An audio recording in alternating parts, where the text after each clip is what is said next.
C'est un épisode spécial aujourd'hui, comme vous le voyez, je suis dehors. Je voulais vous prendre pour une marche en nature. La nature est vraiment quelque chose qui est ancré en moi depuis que je suis toute jeune. En fait, ma maman m'a initiée très rapidement à ce que la nature en fait peut nous amener en tant que passionnée. En plus d'équitation, eh bien les chevaux m'ont amené à beaucoup naviguer en forêt et ça a toujours été une partie intégrale de ma santé en fait que de marcher, que de prendre du temps en nature dans les bois. Donc je vous invite aujourd'hui avec cet épisode de podcast à une petite promenade dans la belle forêt québécoise. Et oui, on a déjà de la neige, elle est arrivée très tôt cette année et je voudrais vous parler en fait des bienfaits de la nature en lien avec notre hyperconnectivité aujourd'hui. Alors l'hyperconnexion, c'est un enjeu aujourd'hui qui est devenu sociétal et plus on va consommer les écrans, ça a été vraiment démontré par plusieurs études scientifiques, et plus on va avoir des enjeux au niveau de notre santé, que ce soit notre santé physique, que ce soit notre santé également mentale. Dans un premier temps, on pourrait peut-être rappeler rapidement qu'est-ce que c'est cette hyperconnectivité. Donc l'hyperconnectivité, c'est un usage élevé, voire excessif de la technologie, donc des écrans, que ce soit le téléphone, l'ordinateur. On parle donc en moyenne, pour les adultes, de 4 heures par jour sur un appareil comme le téléphone aujourd'hui. Et oui, on passe beaucoup de temps. Plus de 2 heures et demie sont passées sur les réseaux sociaux et toute cette connexion en fait à la technologie peut avoir des répercussions sur notre corps. Donc si on s'attarde un instant sur les enjeux en termes de santé mentale, on va avoir des enjeux de stress, d'anxiété, on peut également avoir une sensation d'être constamment hyper stimulé avec la technologie et ça peut nous amener beaucoup de pression.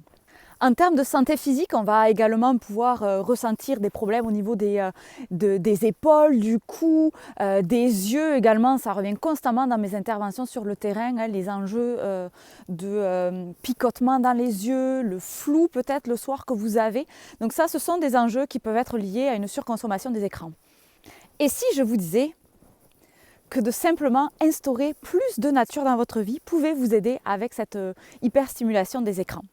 Parce que c'est prouvé scientifiquement par de nombreuses études à travers le monde, la nature a des bienfaits incroyables sur notre santé, sur notre corps, et on les ressent immédiatement quand on se retrouve dans les bois, comme aujourd'hui, entouré d'arbres. Chaque année avec ma maman, en fait, on allait cueillir des cèpes.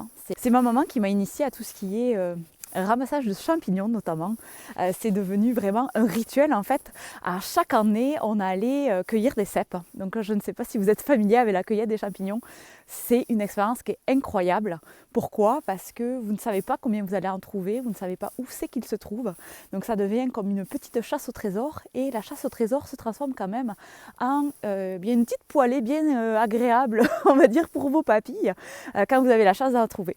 Donc quand c'était la période, en plus ça m'obligeait un petit peu à me connecter au cycle de la nature, hein, parce que les champignons ils ne poussent pas tout le temps. Donc ça nous apprend également beaucoup sur notre alimentation, sur les cycles des champignons mais également des animaux. Et donc on allait se faire une petite balade dans les bois chaque mercredi, hein, la journée des enfants, pour ramasser des champignons. Et quand ça nous arrivait, quand on avait la chance d'en trouver, c'était toujours quelque chose d'incroyable en fait en famille, parce que c'était une véritable célébration. On terminait avec la petite poêlée de champignons qu'on partageait avec tout le monde et c'est resté vraiment très ancré en moi et ça a été une façon aussi de m'initier en fait aux bienfaits de la nature, parce que pour trouver des champignons, des fois ça vous prend 2 heures de randonnée, hein.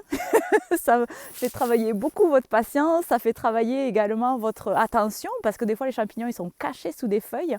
Donc c'est quelque chose que j'ai adoré en fait quand j'étais jeune et que je reproduis encore à l'âge adulte. C'est ça qui est fantastique, c'est que la transmission de la nature se fait également énormément par les parents. Donc 40 minutes de marche en nature aiderait à réduire votre stress. À partir de 2 heures par semaine, ça a des répercussions positives sur votre satisfaction de vie, mais également tout ce qui est réduction des risques de dépression.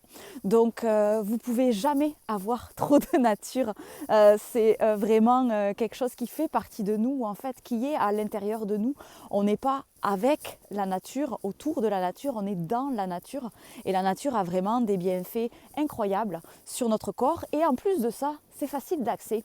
Vous avez certainement à proximité de chez vous un parc, un sentier où il y a des arbres parce que juste la vue en fait d'espace vert a directement des effets sur votre corps. Donc c'est mon petit défi de cette semaine, malgré le fait que oui, on va passer dans des périodes où il va pleuvoir, où il va y avoir un petit peu plus froid. En ce moment, je peux vous dire que mes mains sans gants ont un petit peu froid, mais si vous êtes bien équipé et que vous planifiez bien votre sortie, passer du temps en nature, vous n'allez jamais le regretter. Donc c'était ma petite ma déclaration d'amour en fait pour les bois, la forêt, les animaux, la nature qui vient vraiment amener quelque chose de très important dans nos vies et qui vient éliminer, on va dire, certains aspects plus néfastes des écrans. Donc je vous souhaite une belle sortie nature.